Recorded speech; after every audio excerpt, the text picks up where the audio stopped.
JuPay and American for the amount. JuPay a money transfer app. I did transfer sika. As I said, you need that no. Now we are very, very amazing. For now, dear, from the United States to Ghana. So we US now person transfer sika de bre wo busu afo na wadofo e wo Ghana e pa chew. Fefa JuPay so. Na JuPay ade wanwaso a e wo ho no enie. Mesremu a eno na kuta the best rate. Me pa chew the rate no e very, very high. Afi o first transaction obeye e de ama wunua no omma $5 for free. So we send it sika on your first transaction no omma $5. Afi zero transfer charges on jiwsike bia e wo transfer na o ye no so ade e nwanwa e wo JuPay ho ama meni JuPay ho ne ye o send sika ama obi mo amu ni mo amu abrochire no e ye wo ne wo so bo nipa na wo send sika ama no ne din edishem JuPay de why ne said ye wo Ghana na wo send sika na nipa ne din apope app no enti sa wo transfer sika e de ama bobusu ni bia wo bo ne number pe na ne din na kasa apope app said the bear won't wrong transaction. Promo code ube yusu. Now when you discount no ABM. Yusu ABM as a promo code. Na J or discount kama. Demi can answer green and yellow body the bread. Yusu JuPay. Bye transport. In a world where dreams reach for the sky, OBI Group of Companies is laying the foundation for a brighter future in Ghana. Whether it's the elegance of Eurotiles or the robust durability of IBR roofs, we bring you the finest in roofing solutions. Your vision deserves nothing less than perfection. But we don't just stop at roofing. From concept to completion, our qualified experts are here to guide you every step of the way. Need blueprint? We've got you covered. Look for skilled artisans? Look no further. And when it comes to roofing materials, the OBI store is your ultimate one-stop shop. Quality roofing materials that stand the test of time. Because your project deserves the best. Guess what? We also have OBI Technical Training Center. We believe in empowering the next generation. Our institution has expert-led programs that train both artisans and non-artisans alike, because every skills counts in building a brighter future. Our goal is to empower the next generation with skills. You can join us at OBI Group of Companies, where innovation meets craftsmanship and every structure tells a story. Let's build a legacy together. Visit us today and take the first step towards turning your dreams into reality.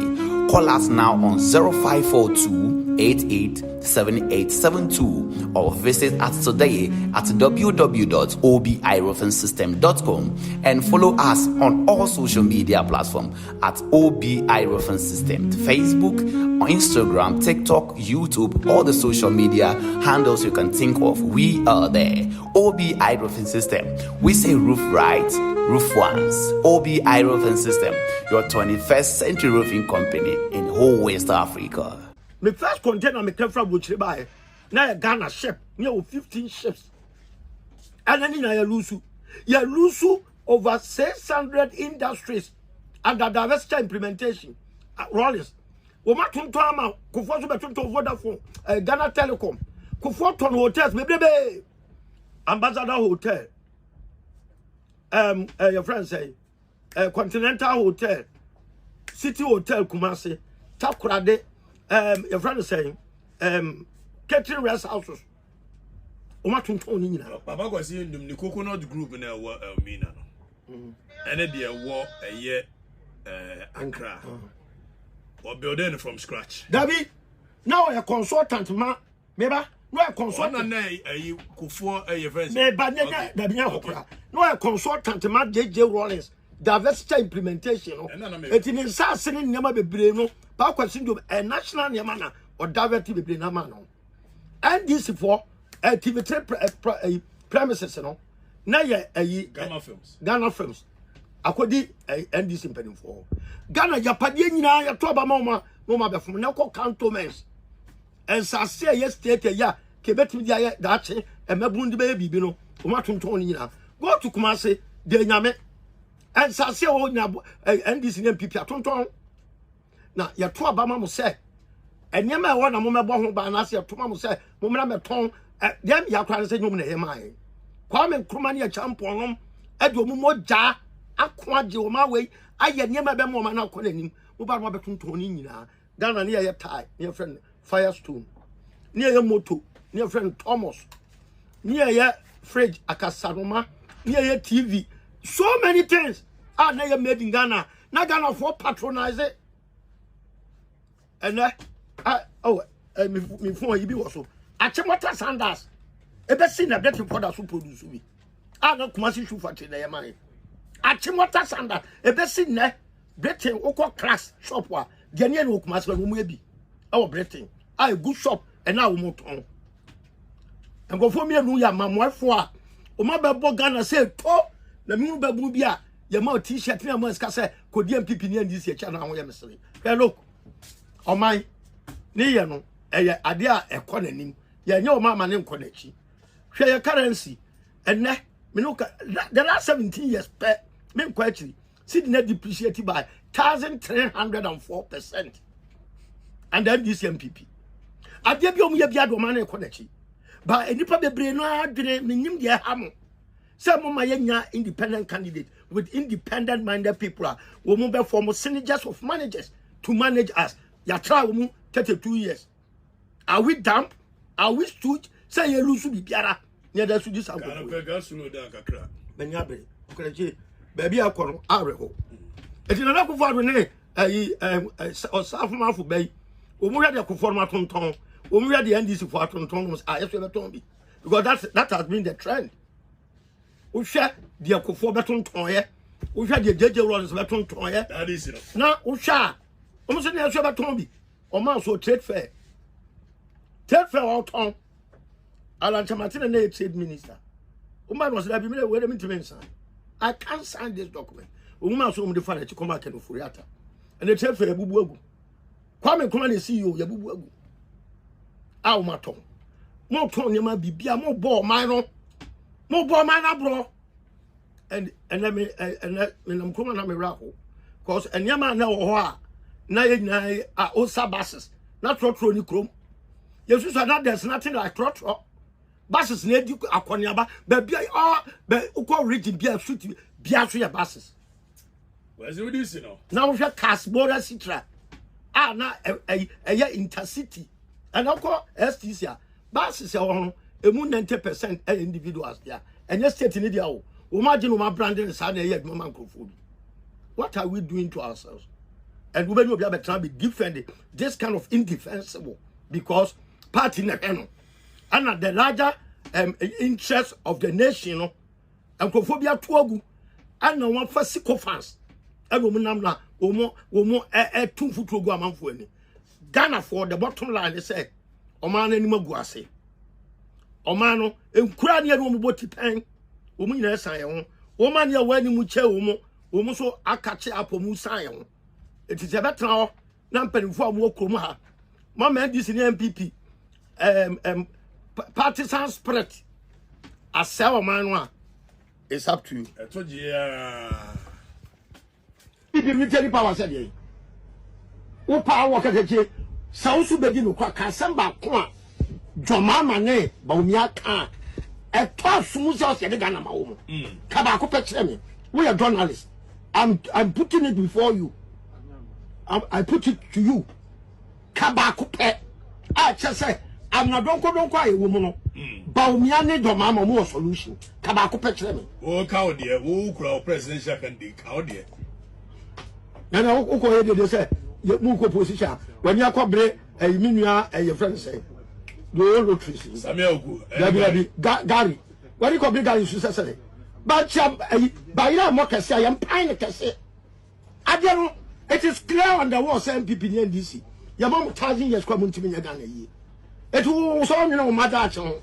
na so kwadwe ba omia ho say ba omia na busafo emeji salary emoluments ne privileges na ye ne aka de nyemo bo a it's up to you I am you ya say mu say journalist bi promote sa entities mu ba kokora na ya mom ya nwene Ghana ho omuni bibia. Freedom of choice is the powerful freedom anybody can ever. But you input to the matter.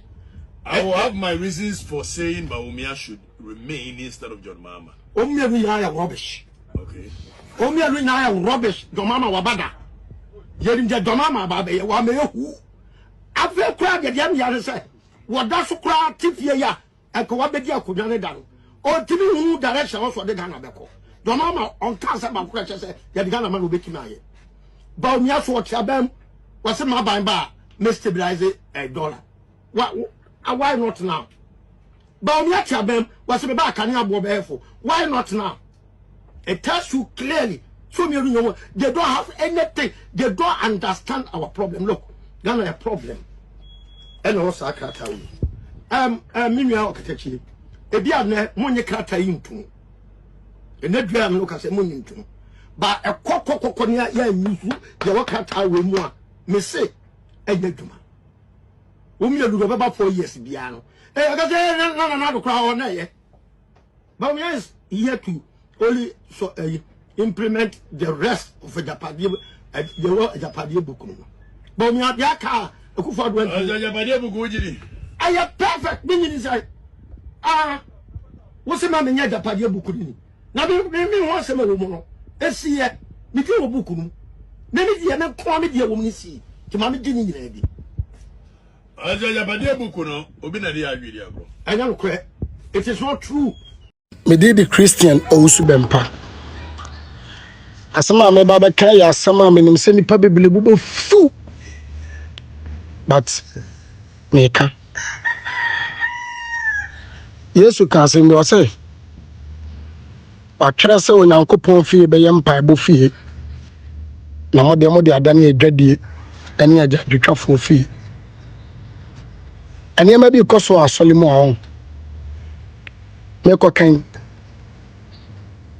omo a omo ye nya atwom ezo mu Kristo sum kura nyankopon anim kura no na me ni mo omo ama bi di atem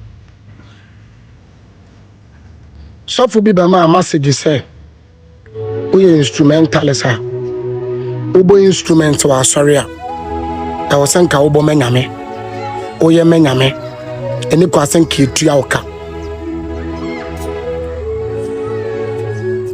when him submit matter this in Pentecost and solid ne wokromu ano we are gospel artists onya shatawale ni stone boy we are gospel artists na wulem na wokoje se wo de ye program amenyame ye be page nyame wom ene ade a ya wa solid bi wokromu obetwa 300 million before say they are sorry dan be ma safa you program ebi 150 million na bibi anya me ya say asole ame me kwa asole wo Pentecost the location obi ankasa mebo Bantama Pentecost obeso kwagide program 150 million Bantama Pentecost ene uni 150 million a untimi nye program e monya medini wa asole wo me say so uni 100 million 150 million a untimi e monya nkopon dini e wa asole wo afa now yen hwade e dwade na ye kan wasam no ene church adani business Assemblies of God, the chamso.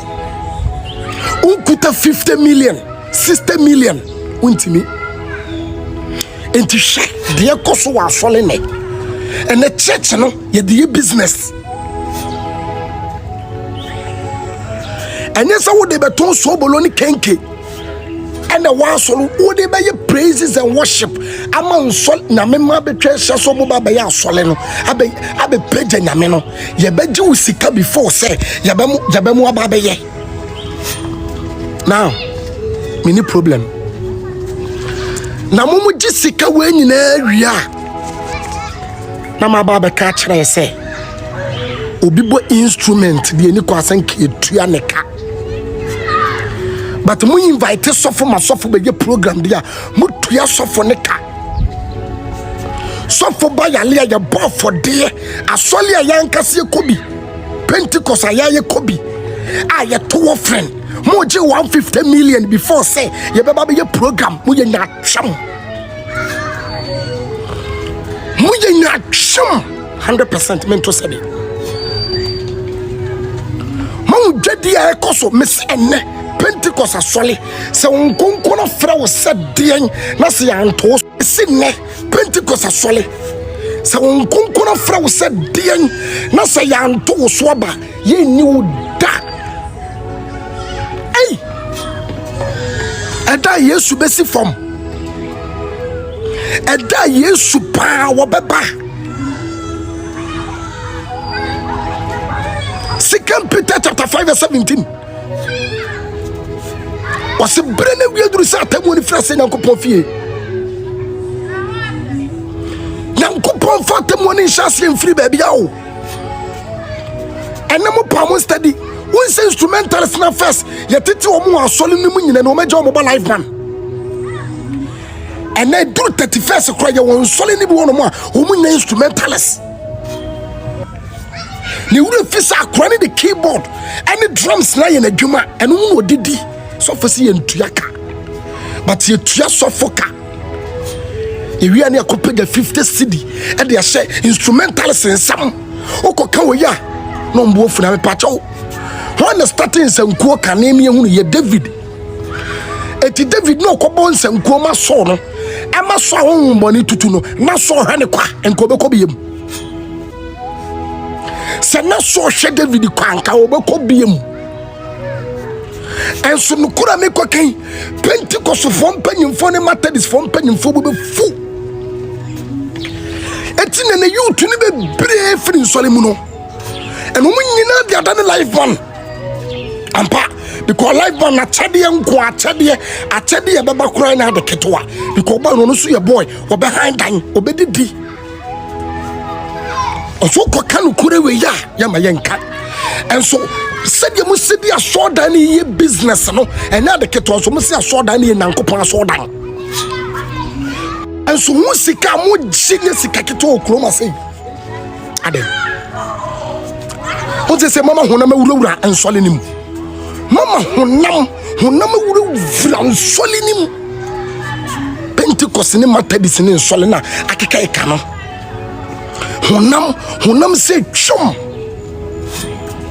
we ya make Pentecost ni bi gina ba bi ni bubefu obedi atam but asema me kan ye no kure mu odu asole ya ye kobi to ofini gom okoye program say we invite anyum to for do ma ba asole no ma ati so ukosi asole mpanyimfo so ekotua almost 120 million 100 million 150 million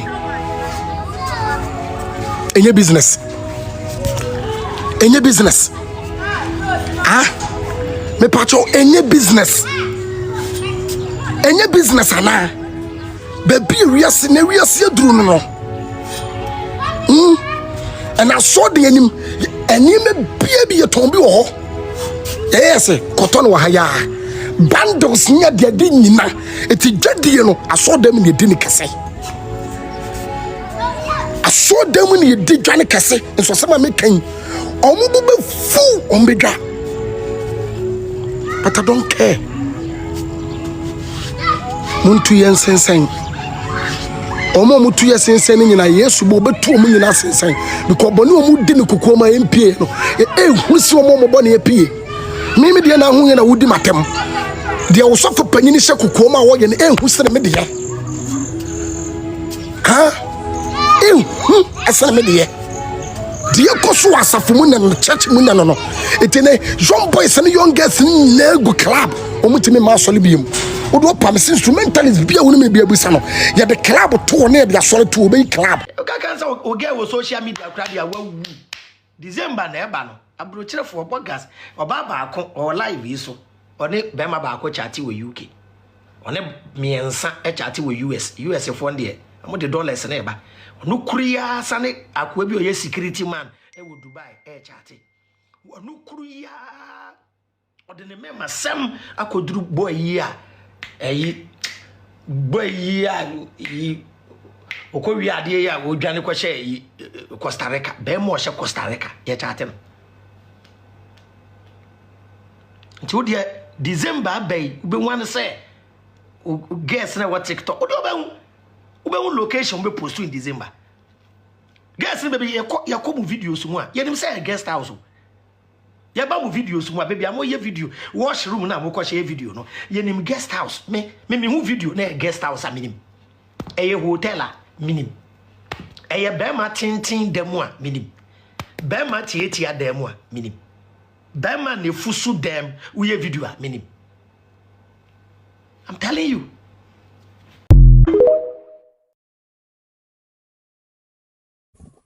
Fellow Ghanaian, I would like to share with you this very important story as we prepare to go to elections come December 7th.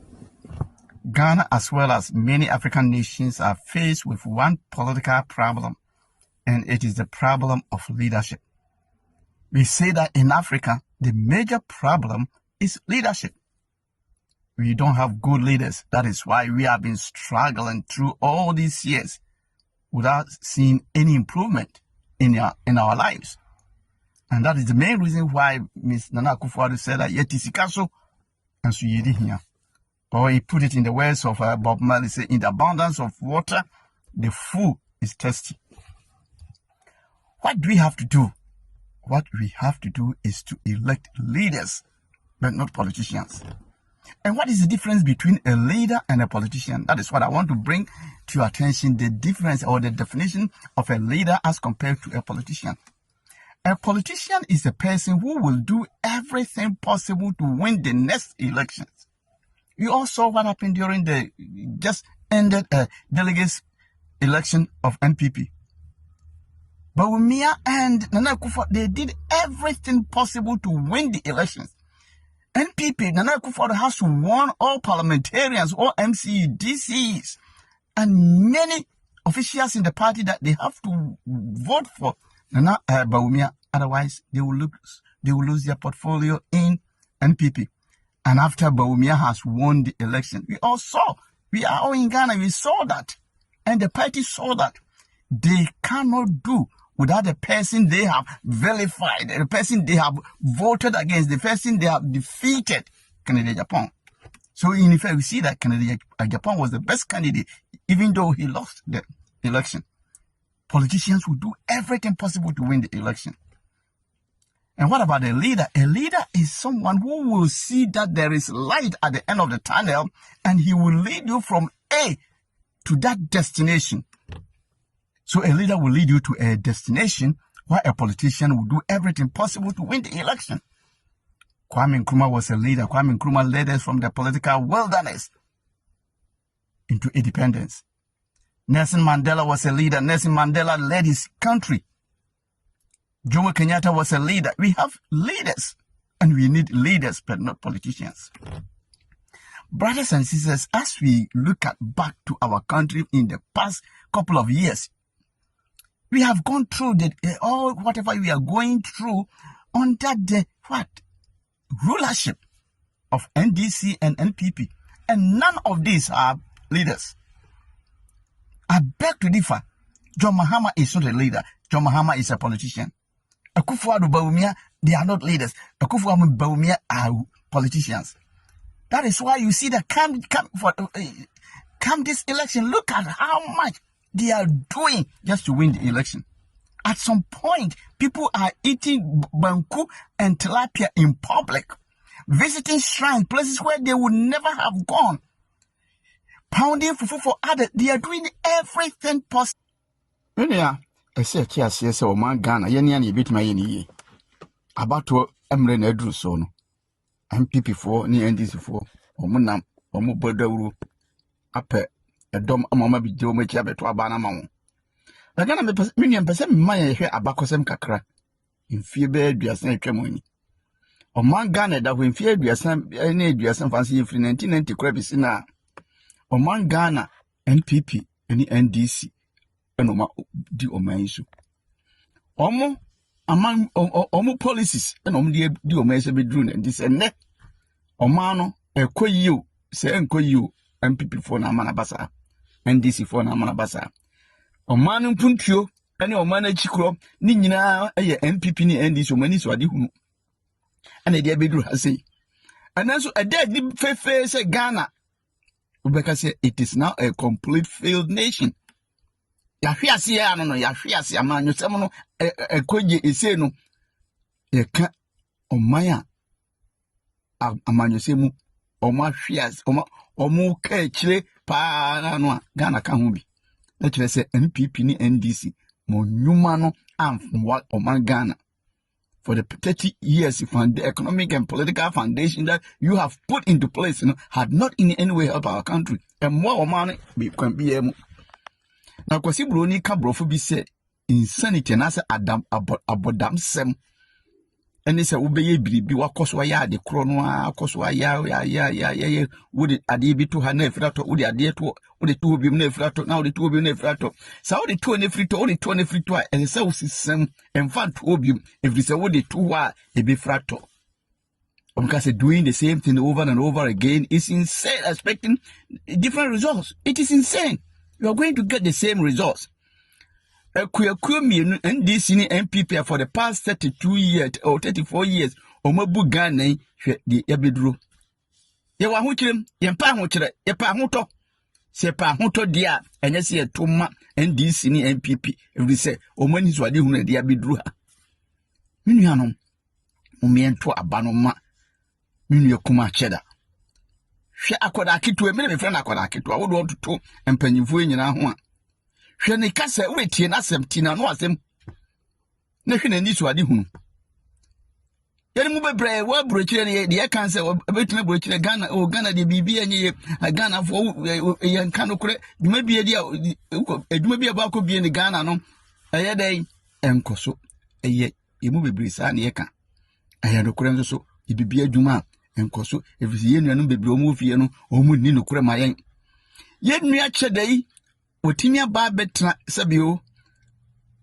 anni ni kurafo yi mu abobra mana yi Kwasi Bruni say he has the experience and it's sani pa omo pe president oman ye diso no John Mahama Ibrahim Baumia ani omo yaka no why na etimi abo obra etese de minu ye yabo bisa John Mahama ni nyuma be no achichi eduma be no achichi no man Ghana Obi galam say it, and the mini amini wenya. Obi galam say it, and the mini wenya. Mini anu so mini wenya.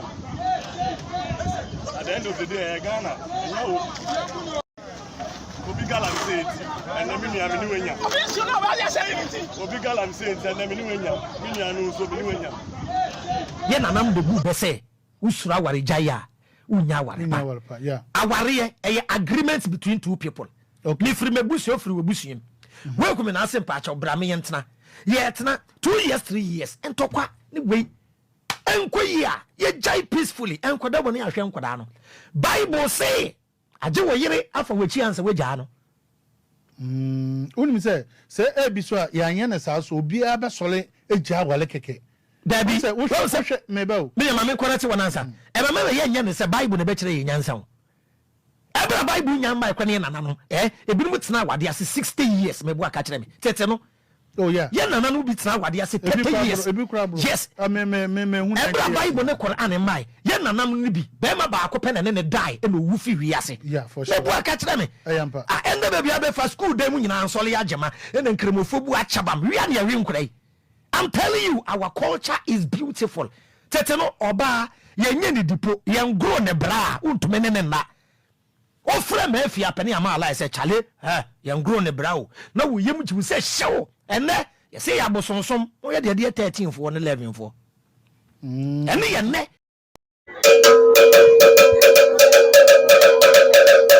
Malam market fue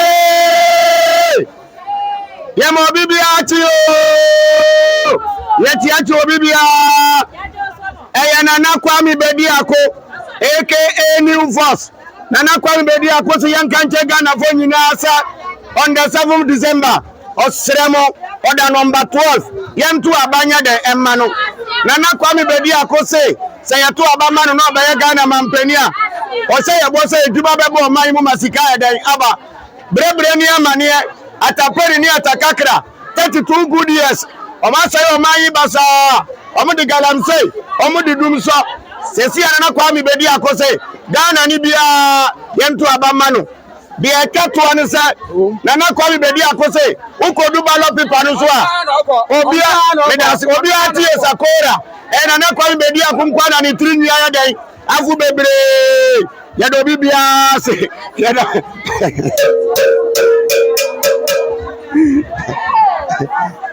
Oh, here Adokro Africa. I'm sorry. I didn't. Yeah, as the religious sentiment. No, Adokro is so much to extent. Say we see our problems as the Yankupon the best of our mind. Today, be sorry making as of phone or more quite sorry pan. On the cancer, what you hear now, okay, wouldn't yame, meaning yame, papa. Ten minutes to say, you yes, but Bible for me, the Bible is a fake document, a figment of somebody's imagination. They are bomb a chronic King James version, as I know, no matter Tantana or no person. I want to be the dream. Why not the Abrofono to indoctrinate us. Who told you say we didn't know God before they came? We knew our God. We had a way of worship. And now we can, even within your department, you'll be back and say, because you are dreaming up where say, so one qua sorry. And I say, one my young say, we are so religious, I won't hear that. And conform my year will be as an dog drone, I said, beside your one go school. Do one, and yes, or more, I suffer. Unless those who are duping us every now and then, because here more business, we go and give them collection every time. You sow seed, you pay tithe, father, your friends a prophet, birthday. So many seed sowing. I saw me and call a crop there. Or more than so be see her. Now, more dear boy, Marcus is a boy, dear boom. Yes, it be back. We are. And just watch future progress into a bonny consume into don't study more before so don't study more be now the best say more figures nifi 50 Ghana cedis to about 5,000 into the other better hall now what you born now the akoto office actually that me tell them say top born one oil nkiti o oil no was on ton oil or the man free now so your line or started 50 Ghana to more than 10,000.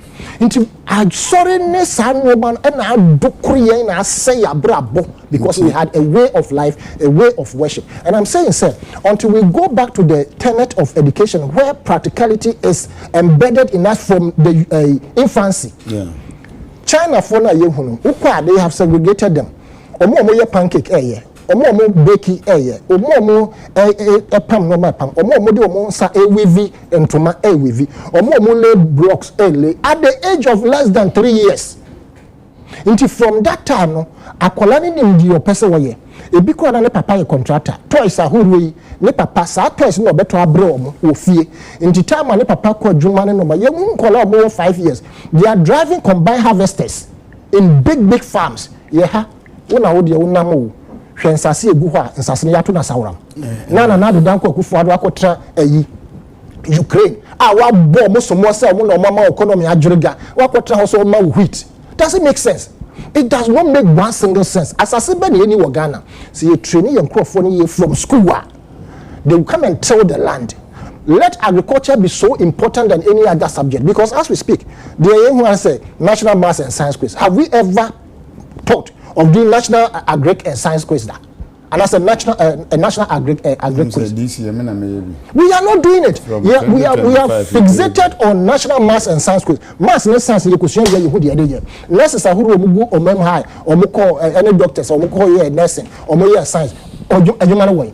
So we must go into practicalities. And by your TV no question time I had green cake here you know as an TV. Let's start the TV from kindergarten. Boy. I don't know what this person.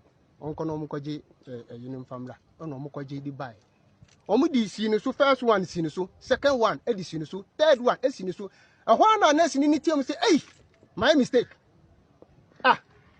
dia mistake ko say so mo ahunya mo ye mo ahunya mo akofa ba eno me say dia ni akofa ba eno o ka kire me say yi na wo so di sinu so no enye no no aye den won ma yakwa akoto abrene no ntinu me wife nti o ye nti o ye no and or catch me was or chiro for front or chiro no people so edi ma me wife ansa na me wife koto nti first one omo di sia akora no so nyina no na akora dey pray nti mi kuta ni mu bresa akora no presa first one omo di si ni so second one ne yi nyina third one nyina akora no presa nti akora no me wife ko kire we nu baye na omo di ano no ma no di baye no omo di ba ko no be si ni so no na afi de me hu se afi de wa calm down ni hu mi na ho na CV no na afi de e ba ni se me ye nti be seconds na omo yi ayi oxygen fit to seconds na na honam no the way omo ka kire me se e be ye no na afi aye nti afri na che say afi de ni honam a passport na omo yi ade no fini so a seconds na na ade no de afri na me ka kire se